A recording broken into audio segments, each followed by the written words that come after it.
padha dene. Ngapunten. Saestu menawi kula namung gegojekan santawis kok Gusti Ayu.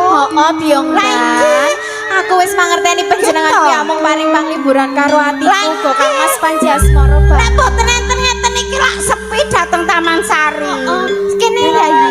Seneng ya yo lek dulu. Sliramu seneng apa ora yen to Kang Mas Panji Asmara bangun wis kundur diajeng ragil kuning. Nggih menika kula seneng sanget to Kang Mas. Diajeng Panjenengan menika anggenipun nindakaken kewajiban kok tansah randhap. Kula kalian ragil kuning menika kapan kalian panjenengan lho Kang Mas.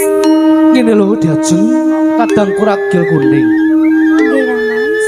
ngenani wigati iku pancen jejiban sing ndak lakoni iki mau akeh banget mula nganti aku randat tumeka ing Taman Sari jeng pangapuramu sing gede banget awit apa aku kelawan sliramu sih kemanten anyar tansah ndak tinggal nindakake wajib diajeng sekataji ragil kuning rumangsa kapang banget rasane ngatiku kelawan sliramu kabeh nanging ini diajeng sekataji Kang Mas Panji Asmara bangun.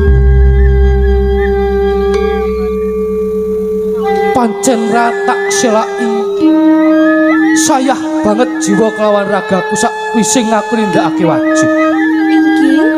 nanging diajeng tekaku ana ing Taman Sari Jenggala aku amung pengen pamit kelawan sliramu kabeh diajeng